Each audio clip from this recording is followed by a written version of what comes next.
Hey, all you fellow true crime fans, welcome back to my channel. Thank you for joining. Today I decided I was going to do my first video that's a little bit different than the others in that it's an unsolved case. I typically don't like unsolved cases. I like ones that have an ending. You know, it's like watching a movie, but yet you don't get to the end. You're kind of left wondering who is the monster that did this?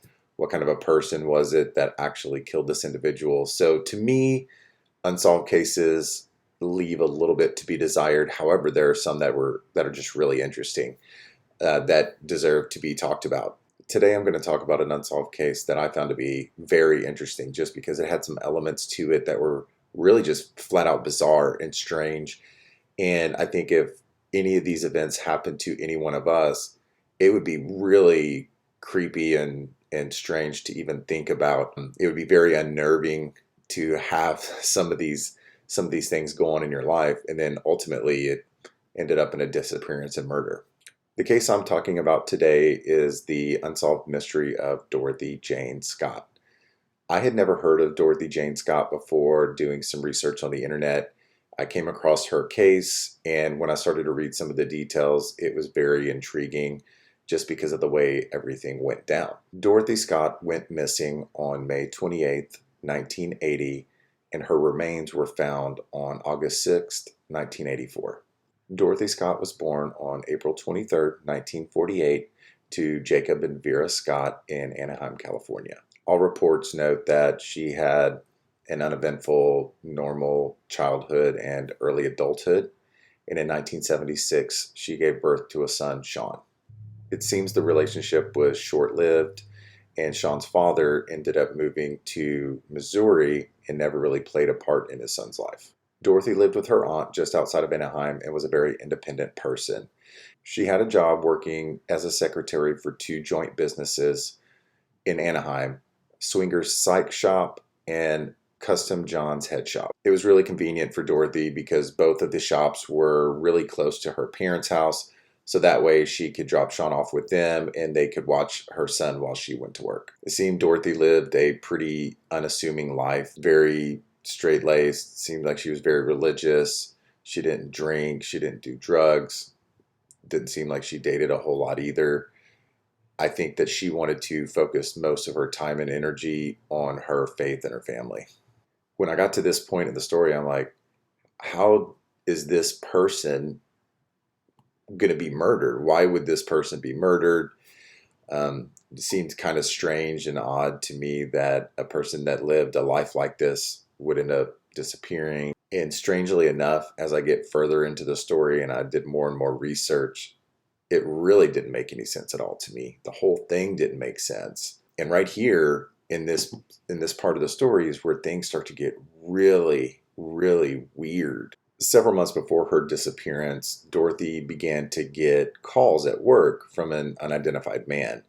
She told others that she could recognize the voice, but didn't know exactly who it was. During these calls, the caller would alternate what he would tell Dorothy. Sometimes he would tell her that he loved her and just continue going on professing his love for her. And other times he would tell her that he was going to kill her.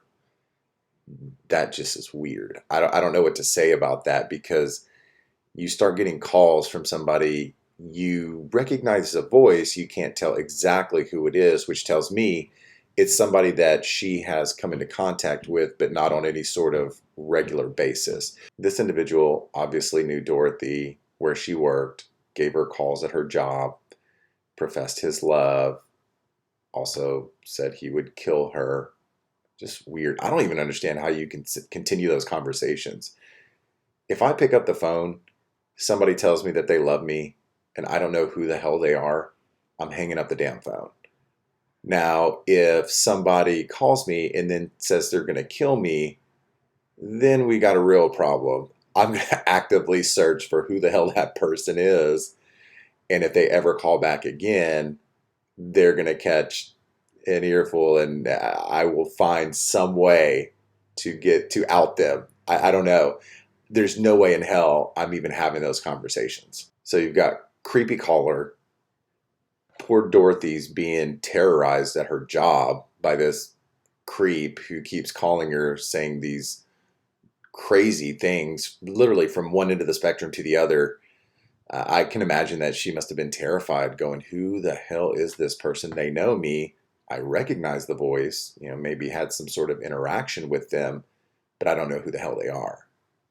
The creepy caller would be very detailed to her on the phone, telling her what she was wearing, which route she took to work that day, which is really scary. He was obviously following her, had eyes on her at multiple times during the day. That could be, that would be very, very difficult to know that somebody's watching your every move, knows what you're doing, and telling you they love you and want to kill you. Dorothy's mother said that there were two calls in particular that really bothered Dorothy. One was a call in which the creepy caller told her that he was going to chop her up into little bits, which, yeah, that would really scare somebody, especially a single mother. The other one was when he called and he asked Dorothy to go outside. When she went outside, she found a single dead rose on her windshield of her car. That shit's creepy. I mean, I think at that point, that person is probably watching her. They want to see the reaction. I don't think that they leave the rose, they take off somewhere, they call her and say, go outside. This was all before cell phones. This person was probably stationed somewhere close, was on the phone, and wanted to see her go out and get it. That's my own theory. He very well could have placed the rose, took off somewhere, but I think that he was probably watching her and wanted to see her reaction when she went out there. Why else do you do this? Why do you do all this unless you want to get a rise out of somebody? So I think he was probably close by, saw her, knew that she was in the store, asked her to come outside, and was probably watching her the entire time. I wonder if she had gone to the police by this point and let them know. I don't think there's very much that the police could do because they don't know who the creepy caller is. But at least making other people aware, letting the authorities know. I don't know if they could have done anything to really help her, but I just kind of wonder, did she take all this in? I couldn't find where she went to the police. Was she just telling her friends and her family she was terrorized and, terrified of this caller that was essentially stalking her? At this point, I don't know what Dorothy could have done other than quit her jobs, move from the area to try to escape this person. That's really all she could have done. And I'm sure that wasn't an option for her. I mean, she's a single mother. She's got a son that she's got to raise. She has to work. She needs to pay the bills. She needs to keep food on their table. She couldn't just up and quit. She probably thought this person's just crazy, stalking her, that eventually they would go away or hopefully they would find out who it is. But, sadly for her, that didn't happen. On May 28th, 1980, Dorothy dropped her son Sean off with her parents while she went to work. And later that evening at 9 p.m., there was going to be a staff meeting. During the staff meeting, Dorothy noticed one of her coworkers, Conrad Bostrom, looking ill. He just looked like he wasn't doing very well. He also had some red swelling on his arm. Dorothy volunteered to take him to the hospital along with another coworker, Pam Head. So they left the meeting and they went by Dorothy's parents' house first. She needed to tell them that she was going to be late, that she was taking a coworker to the hospital, and she would be back later to pick up Sean. They drove Conrad to the UC Irvine Medical Center, and her and Pam waited in the waiting room while Conrad was treated for what eventually ended up being a black widow spider bite. Talk about the chances. How weird. The guy gets bit by a black widow spider in a staff meeting for his job. And just so happens that Dorothy was nice enough to say, hey, I'll take you to the hospital, get that treated. I like that part of the story because it shows what kind of person Dorothy was. She had concern for her fellow coworker who didn't look well, volunteered to drive him and another coworker in her vehicle to the hospital so he could get checked out. Seemed like she was a very caring individual. As Dorothy and Pam were waiting in the waiting room for Conrad to get treated, Pam mentioned after the fact that they never left each other's side, that they were there together the entire time in the waiting room while he was being treated. Luckily for Conrad, they caught the bite very early, and after a couple of hours, around 11 p.m., he was given a prescription and told that he could go ahead and leave.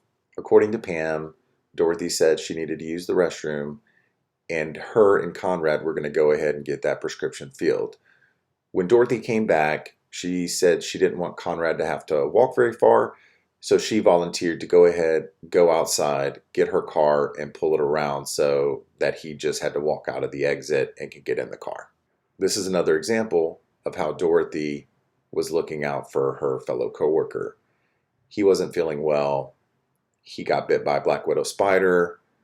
So she volunteered to go ahead and get that car, bring it around to the front, just to help him a little bit so that he didn't have to exert himself, which shows, again, what kind of person that she really was. After filling the prescription, Conrad and Pam went to the exit and waited for Dorothy to come by and pick them up.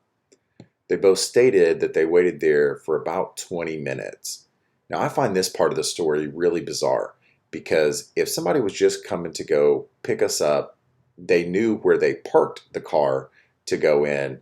I don't know why Pam, at least, wouldn't go looking for her after a couple of minutes. I would be thinking to myself, Dorothy should be here by now. Where is she? Let me go look for her, make sure everything's okay. Doesn't seem like that popped into either of their heads. Conrad, we know, wasn't feeling well. I would have had him sit. They always have benches or a lobby where he could sit down. Have him wait while she went out and go look for Dorothy. But apparently that didn't happen. They both just waited there for 20 minutes until they finally saw Dorothy's car, which was a 1973 station wagon. But when they saw the car, what they said was they saw it speeding towards them and actually went past them. And they couldn't see who was in the car, who was driving, or anything like that because it was dark at night and the headlights blinded them from being able to see any occupants within the vehicle. Conrad and Pam said initially they thought maybe Dorothy had an emergency and she had to take off. Could it be something with her son? So they decided that they would just wait there for her because, again, we're talking about a time of no cell phones. We only had a landline. So if that person was in transit, unless they had, like my dad had back in the days in the early 90s, he had a car phone. However, a car phone back then was on this big metal pole in the middle of the vehicle. It had a phone line. It was the fanciest shit I had ever seen. Back then, it was just revolutionary. But I'm going to go ahead and go out on a limb here and assume Dorothy didn't have one of those. So they had to wait till she was getting where she was going. So they decided they were just going to wait a few hours there for her. And she never returned. I have a problem with this part too. If I see her vehicle speed past me, I would not sit there for a few hours and hope that she comes back to pick us up. It just seems strange. Why would you do that? Why would you not go inside, ask to call somebody, call her parents to see, hey, does Sean have a problem? Is Dorothy on her way to see you? What's going on here? The whole thing seems just really out of sorts and strange. I don't know why they would just sit there and wait for hours hoping that she comes back. I would think that they would immediately go inside, start making phone calls, ask her, anyone that she would possibly be going to, which we would think that would be the parents or any other friends, start calling around. Have you heard from Dorothy? She just sped past us. We were supposed to catch a ride back with her from the hospital. It just didn't, the whole thing didn't add up to me. At 4:30 a.m. that same night or morning, however you look at it, about 5 hours after they saw Dorothy's car speeding past Conrad and Pam, her vehicle was found in Santa Ana, which is about 10 miles from the hospital. It was found in an alleyway, deserted and on fire. Got to be honest here. At this point, it's not looking good, right? Dorothy, she speeds past, well, what was presumed to be Dorothy at the time, sped past Conrad and Pam, took off to nobody knows where. Her car is found 10 miles away in Santa Ana in an alleyway, deserted, on fire. Nobody's heard from her. This is adding up to be a really bad situation. I'm sure that they thought the same thing. At this part of the story, everything just really gets weird. Very bizarre and strange because that same creepy caller who had been harassing and terrorizing Dorothy all the time now started calling her parents. However, the caller was very particular about when he called and who he knew was going to pick up the phone. He began calling the parents' house every Wednesday. Well, Vera said that it was just about every Wednesday, and it was during the afternoon when Jacob would be off working so that she would be the only person there to answer his call. Vera said on the first call, the caller asked her, "Are you related to Dorothy Scott?" Which she replied, "Yes." And then the caller said, "I've got her," and then hung up the phone. I mean, seriously, what the hell? You're a parent, your daughter's missing, you've got some guy calling you saying that he's got her. That must have been a really traumatic time for Vera and Jacob. This is very sad. The phone call was the first real clue that the police got. However, it didn't really do them much good. They couldn't go off anything in the phone call. They didn't know who it was or where the phone call was coming from. It's kind of a dead end. Now, the police did ask after this that Jacob and Vera not go to the media. They wanted to keep it quiet in hope that some more leads would come in. About a week after that first phone call, no progress had been made on the case at all, so Jacob decided that he was going to go to the media, and he went to the Orange County Register. He wanted them to run a story about her disappearance, and hopefully that would help drum up some leads or some clues. Maybe a caller would call in and help the investigation. The Orange County Register ran a story about Dorothy's disappearance, and the editor of the newspaper, Pat Riley, said shortly after they ran that story, he received a call from the creepy caller as well. Pat said during the call, the caller told him, "I killed Dorothy Scott. She was my love. I caught her cheating with another man. She denied having someone else. I killed her." During that same phone call, the caller said some details that only the person who abducted and or killed Dorothy would know, such as what she was wearing that night and that she had taken her coworker Conrad to the hospital to be treated for a spider bite. So those reoccurring calls that Vera was getting every Wednesday continued for 4 years. I mean, what a sicko. He calls the parent of the person that he killed every week for 4 years. I mean, this person's got some serious, serious issues and just kind of want us to keep opening up that wound.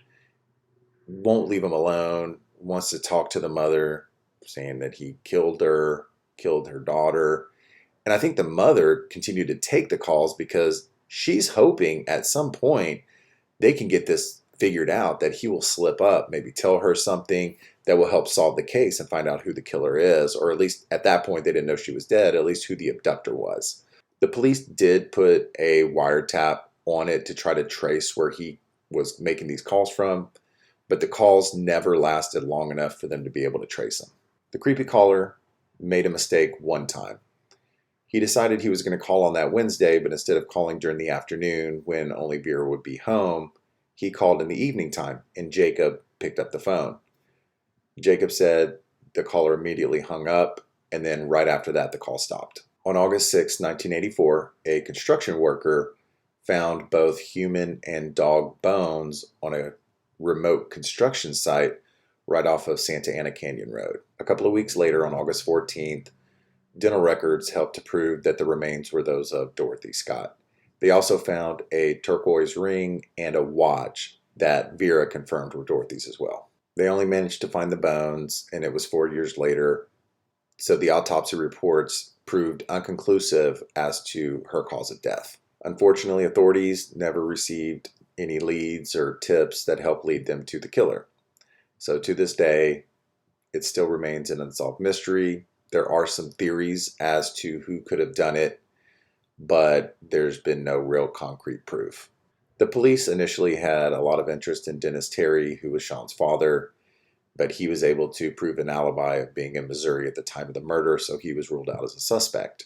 After that, they really didn't have any suspects at all, and didn't through the entire time. Nobody was ever really thought of as a prime suspect.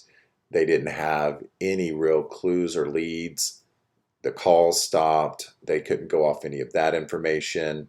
Since there were no leads, unfortunately, this case has become a cold case, and there's been no real leads or clues to come out since they found her body or even when she disappeared. Researching this story, it was just so strange how this caller was calling her, taunting her, and then actually was able to get a hold of her in a very random circumstance too. He got her at a hospital from when her coworker got a spider bite. Makes me think, was this person a coworker of hers that knew that she took these other coworkers to the hospital to go get them treated and was waiting in the parking lot? That's part of the story. It just doesn't add up. Along with them waiting for so long, waiting for 20 minutes at the entrance, waiting hours for her to show back up before they called anybody. The whole story doesn't add up. There's many different ways you could go with it. I don't know why Conrad and Pam would lie other than if they did it, but it just doesn't make a lot of sense. A lot of the pieces of the story here just strange. Now, sometimes people do weird things. I know that.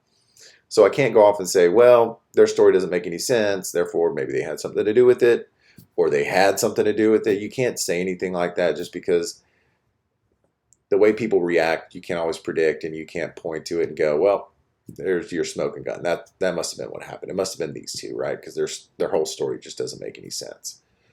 Maybe that's exactly what they did. It was a weird circumstance to begin with, getting bit by a black widow spider at a staff meeting, and they went and they got him treated. And they waited for her. I just wonder how this abductor and eventual killer was there to know all these things. I mean, this person must have been seriously stalking Dorothy. I mean, seriously, even at all times of the night. Now, as somebody who's crazy enough to stalk another person, I can see that being their entire life. This individual probably did follow her every single move, had eyes on her all the time. This was what their life revolved around. He felt like he really did love her, even though when she recognized the voice but didn't know immediately who it was, had only had some sort of passing or minimal contact with this person. But he must have derived this whole fantasy relationship in his mind, and this was the person that he loved. He cared very deeply for her and wanted to be with her. And his way of doing that, though, was abducting her. Instead of like a normal person, hey, Dorothy, I'm Brent. You're cute. Let's date. That didn't happen. After doing a lot of research on this case on the internet, you'll find one name that continually pops up that people think could have been the person to have committed this crime, is a guy named Mike Butler. Mike worked as a mechanic next door to the swinger psych shop where Dorothy worked. This would explain him knowing where she was all the time. It would also help explain the phone call where she found the dead rose. He could have obviously just gone and put it there quickly, gone away. And then being next door would kind of help prove what I'm thinking, which is that person wanted to watch her and see what her reaction was when she got out of there. So if he worked right there, right next door to her, he could have done that, given her a call, told her to come outside, and then watch the whole thing unfold. I do want to say that he was never considered a suspect by the police, and they never found anything that would have linked him to the crime in any way. But as people began talking, of course, since there were no suspects, people wanted to find out, well, who would have had this opportunity? Who could have potentially done this? And he popped up. Another reason people suspected Mike was pretty much everybody said that he was an odd guy, just weird acting dude. The other thing is he had some sort of dabbling in the occult, maybe human sacrifice, or, you got an odd guy that does things with the occult. People are going to look at you, especially if there's a murder. They're going to look at you and they're going to go, all right, this guy's weird enough where he could do something like this. Another part of the theory about Mike is that Jacob, Dorothy's father, was part owner of the swinger psych shop. That would have meant that he would have been there a lot, going around the store, working there. And it was said that he had passing interaction with Mike a few times. So the thought is that when he called the home and Jacob answered, he immediately hung up and stopped calling because he was afraid that Jacob would be able to recognize his voice and find out who the killer was. Mike Butler died in 2014, so if he's the one who did do the crime, that went to the grave with him. But again, we don't know if he did it. There's been no evidence pointing to him. A lot of people are just theorizing as to who could have been the person to do this. And honestly, it happened a long time ago. We don't really know. That's the hard part with unsolved cases. You always want somebody to point the finger at to go, you did it. And when you don't have that person, you start going, okay, well, who can I blame, or who would be the most likely suspect? But in this case, you can have theories, but you can't say that anybody did it. There was no real clues. She essentially vanished, and they found her 4 years later dead with some dog bones. That's another weird part of the story. She was found dead with dog bones. Were her and a dog killed and buried together? The whole story is just really weird. If you made it to this part of the video, you are awesome. I really appreciate you watching. If you liked the video, please like, subscribe. I'll be coming out with another video here in a few days. I really enjoyed getting this project started and going. It's been a lot of fun. Thanks again, and y'all have a great day.